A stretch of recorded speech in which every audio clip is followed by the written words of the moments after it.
Selanjutnya ada MSG, ini dari artikel yang ditinjau oleh Dr. Mevana Reza dengan referensi seperti beberapa referensi, salah satunya itu ada oral monosodium glutamate administration causes early onset of Alzheimer's disease like pathophysiology in APP or PS1 mice di dalam Journal of Alzheimer's Disease oleh Funchberger dan Just di tahun 2019 dan beberapa referensi lainnya. Baik, jadi MSG itu mempunyai nama lain sebagai berikut.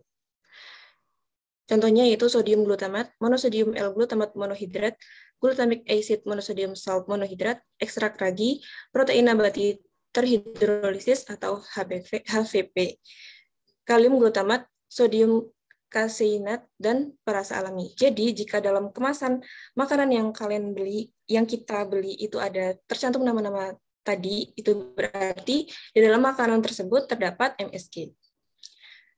Nah, MSG ini, dampak negatifnya itu terjadi jika dikonsumsi secara berlebihan. Nah, seperti yang disebutkan di sini, konsumsi micin dengan takaran 0,5 sampai 1,7 gram per hari umumnya itu tidak menimbulkan efek samping. Namun, lain halnya jika Anda mengonsumsi micin secara berlebihan. Jadi, jika kita mengonsumsi micin secara berlebihan lebih dari 1,7 gram per hari, itu akan menimbulkan efek-efek negatif. Seperti contohnya, yang pertama ada Chinese Restaurant Syndrome.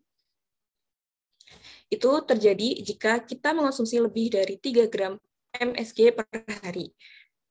Gejalanya beragam, antara lain ada yang sakit kepala, mati rasa, kemerahan, kesemutan, jantung berdebar, dan lain-lain. Yang kedua ada kerusakan sel saraf. Sejumlah penelitian itu menyatakan bahwa glutamat pada MSG, kalau dosisnya tinggi, itu bisa bertindak sebagai racun yang menyebabkan kerusakan sel saraf kita. Ada juga yang menyebabkan gangguan fungsi otak dan kerusakan berbagai organ. Bahkan, kalau dikonsumsi secara berlebihan, itu bisa menyebabkan Alzheimer, penyakit Parkinson, dan stroke. Yang ketiga ada asma. Ada juga penelitian yang menunjukkan bahwa mengonsumsi micin dengan takaran berlebih itu bisa menyebabkan asma, khususnya bagi orang-orang yang sensitif terhadap MSG. Jumlah takaran yang memicu asma itu sebanyak 3 gram dalam sekali makan. Jadi kalau kita mengonsumsi 3 gram dalam sekali makan, apalagi lebih daripada itu apalagi kalau kita itu merupakan orang yang sensitif terhadap MSG, maka itu akan bisa menyebabkan asma. Yang keempat, ada obesitas dan kegemukan. Tapi yang untuk efek keempat ini, ada perbedaan pendapat, ada yang berpendapat, ada penelitian yang justru menyatakan bahwa micin itu bisa menimbulkan efek kenyang yang lebih lama. Jadi bisa membantu menjaga berat badan. Yang kelima, ada sakit kepala dan hipertensi. Beberapa orang itu yang sensitif terhadap micin itu juga akan mengalami efek berupa sakit kepala setelah mengonsumsinya. Ini masih perlu diteliti lebih lanjut. Yang keenam itu ada kerusakan sel. Sejumlah penelitian itu juga mengklaim bahwa MSG itu bisa merusak sel dan materi genetik. Nah, efek micin ini diprediksi bisa merusak limfosit atau sel darah putih. Tapi ini juga masih perlu diteliti lebih lanjut lagi. Yang ketujuh ada kerusakan ginjal dan depresi. Ada juga penelitian lain yang menyebutkan bahwa konsumsi micin dalam jangka panjang itu dapat menyebabkan kerusakan ginjal dan gejala depresi akibat penurunan serotonin, yaitu sinyal di otak yang mempengaruhi suasana hati dan emosi. Nah, perlu digarisbawahi nih bahwa semua efek samping dari MSG yang dikonsumsi secara berlebihan itu masih perlu diteliti lebih lanjut lagi. Mengkonsumsi micin dalam batas yang wajar itu masih dianggap aman dan tidak perlu dikhawatirkan. Tapi lebih baik untuk kita itu menghindari konsumsinya atau memperkecil konsumsinya untuk di dalam diri kita.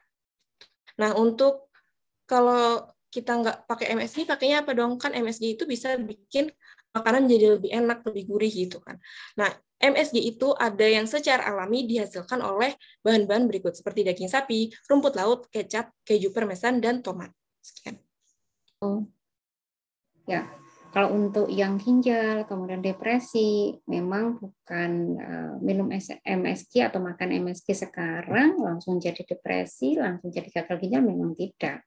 Tetapi pasti ada proses ya, ada proses yang panjang dulu, kemudian dia mulai terganggu kesehatannya, orang-orang menjadi terganggu kesehatannya, misalnya begitu, baru kemudian muncul gangguan yang belum tentu langsung gitu ya, artinya tidak langsung menimbulkan masalah saat itu juga habis makan itu. Nah, kalau kemudian ini tadi yang ingin saya koreksi adalah bisa menurunkan berat badan. Tadi kenapa dianggap apa ya sehingga dia bisa menurunkan berat badan ya? Tadi ada beberapa penelitian yang menghasilkan dua pendapat yang berbeda. Yang satunya berpendapat bahwa dia itu menyebabkan obesitas, yang satunya lagi berpendapat bahwa dia itu justru malah bisa menurunkan berat badan karena dianggap bisa menghasilkan efek kenyang yang lebih lama. Oh, oke. Saya kira tidak tepat ya kalau kita mengambil kita view-nya orang kimia ya. Orang kimia harus paham. Saya ingin mengajak kalian untuk berpikirnya adalah kita paham materi bukan hanya di sini, tetapi materi kimia lainnya, yaitu materi tentang ikatan kimia ya, tentang materi ikatan kimia. Saya sangat riskan atau sangat kurang setuju jika bahan-bahan sintetik itu masuk ke dalam tubuh kita. MSG, monosodium glutamat, ini masuk kategori yang mana? Dia masuk di kategori yang sintetik. Nah, kalau misalnya yang sintetik itu masuk ke dalam tubuh kita, ini yang kemudian mengganggu, istilahnya adalah mengganggu metabolisme kita. Kalau kepingin diet, ya, kalau kepingin mengurangi berat badan, justru lebih baik mengurangi yang bisa menimbulkan timbunan lemak. Nah, mending begitu.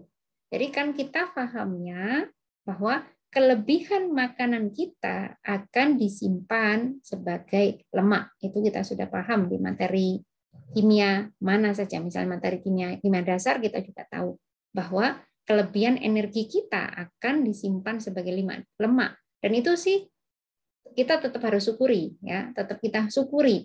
Kenapa? Lemak itu seperti plastisin, bentuknya bisa mengikuti plastisin, bisa plastis lah lemak itu. Ya, kita tahu lemak itu plastis. Kita masih syukuri bahwa kelebihan energi kita akan tersimpan sebagai lemak.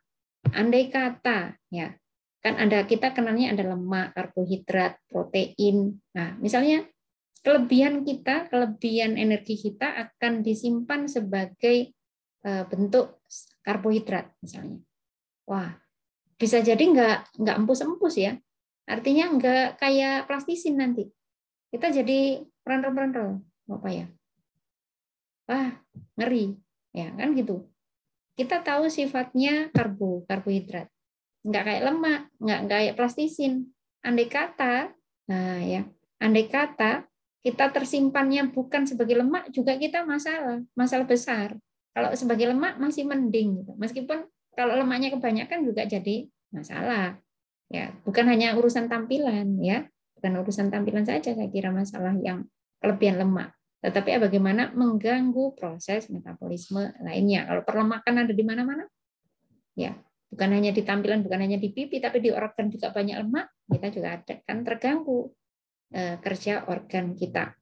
Lebih baik diet yang benar, diet yang benar, tidak kemudian menambahkan dengan cara menambahkan sintetik ke dalam tubuh kita. Ada beberapa yang pernah anak-anak, saya harap anak-anak sangat kritis itu mencari tahu itu benar nggak sih, dikaji ulang. Kalau ada yang memberikan statement begini, dikaji ulang, dipikirkan ulang. Bukan juga termasuk statement saya, itu juga perlu dilihat, dicari ulang.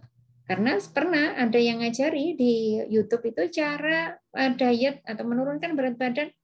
Pernah saya baca itu, yaitu adalah lemon plus minuman bersoda. Ya, memang nanti dia bisa kurus, tapi kurusnya kurus penyakitan. Ya, karena apa? Minuman bersodanya yang bikin masalah. Lemon peres, nggak ada masalah. Dia dari bahan yang alami. Minuman bersoda inilah yang tidak tepat masuk ke dalam tubuh kita karena dia bisa memberikan suasana asam ke dalam tubuh kita. Suasana asam, ya nanti coba simak di rekotan yang tadi pagi sudah saya terangkan tentang bagaimana jahatnya kalau tubuh kita menjadi ber-pH asam. Ya, penyakitan kita nanti akan banyak penyakit yang datang ketika tubuh kita mempunyai pH yang asam. Bukan berarti kemudian kita kok tapi lemon peras kok bagus, jeruk nipis kok bagus untuk tubuh. Jadi yang dimaksud untuk menimbulkan pH asam bukan berarti kemudian kita nggak boleh minum dari bahan alami yang ber-pH asam, bukan begitu. Tetapi metabolisme terganggu hingga kemudian pH tubuh menjadi asam. Bukan berarti nggak boleh makan sayur asam. Sayur asam tetap baik untuk kesehatan, bukan memberikan pH tubuh kita asam dengan cara minum atau makanan yang ber-pH asam. Asalkan dari yang alami. Ya, dari bahan yang alami tidak kemudian mengubah metabolisme kita menjadi pH asam. Jahatnya pH asam di tubuh. Bukan makanan yang tadi ya, jangan salah paham. pH asamnya tubuh kita itu jahat dan itu bikin kita sakit-sakitan. Dari mana itu asalnya nanti simak di insya Allah ada videonya yang tentang itu. Oke, terima kasih.